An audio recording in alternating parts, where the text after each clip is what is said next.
Daniel Aziz sahab, I bring this debate to you. अभी कल ही स्टेट बैंक ने स्टेटमेंट जारी की है और वो कहते हैं कि जी पाकिस्तान को एक नई बला आ गई है पाकिस्तान के आवाम के लिए। इन्फ्लेशन तो पहले सुना था, अब स्टैगफ्लेशन आ गई है जी, कि स्टैगनेंसी भी है और इन्फ्लेशन भी है और ये दोनों मिलके गुर्बत में, बेरोज़गारी में, महंगाई में इजाफा कर देंगे।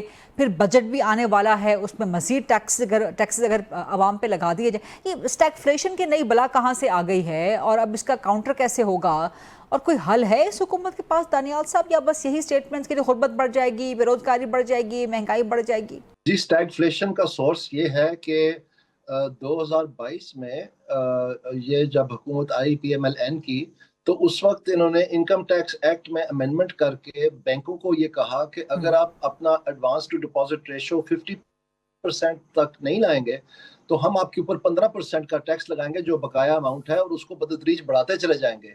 ये मंडलाता रहा कानूनी शेख।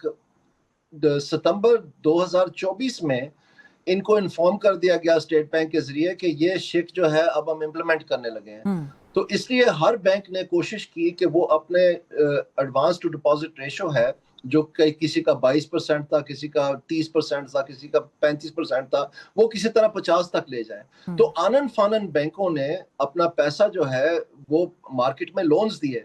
जब दिसंबर की 31 तारीख आई तो वो लोन्स तकरीबन 2 ट्रिलियन एडिशनल हो चुके थे, यानी उसके अलावा जो पहले मार्केट में पैसा था सितंबर से, वो इजाफा हुआ 2 ट्रिलियन का। तो दिसंबर की 31 तारीख को एक ऑर्डिनेंस के जरिए बैंकों के साथ सौदा करके थोड़ा सा टैक्स लेके डार साहब ने वो डिलीट करवा दिया, यानी उस ऑर्डिनेंस उस सेक्शन को ही डिलीट कर दिया। तो जनवरी में वो 2 ट्रिलियन जो है वो वापस 1 ट्रिलियन तक आ गया, यानी बैंकों ने अपना पैसा वापस ले लिया, लेकिन 1.08 ट्रिलियन स्टिक किया मार्केट में। तो वो जो लेंडिंग थी वो प्रोडक्टिव लेंडिंग नहीं थी, यानी वो क्वालिटी ऑफ लेंडिंग उसकी बहुत खराब थी। उसको कोई प्लांट एंड मशीनरी या कोई लॉन्ग टर्म इन्वेस्टमेंट की शक्ल में नहीं, वो तो आनन फानन बैंकों ने फेंका और कुछ ना कुछ वो मार्केट में रह गया, तो वो डिमांड क्रिएट हो गई। और आप अगर देखें जो जनवरी 2025 की स्टेट बैंक ऑफ पाकिस्तान की मॉनेटरी पॉलिसी स्टेटमेंट है, उसमें उन्होंने साफ साफ बता दिया है, अगर आप जो मनी और क्रेडिट का हिस्सा देखें उसमें उन्होंने जिक्र किया हुआ है कि एडीआर की वजह से प्राइवेट सेक्टर क्रेडिट जो है वो एक्सप्लोड हो गया।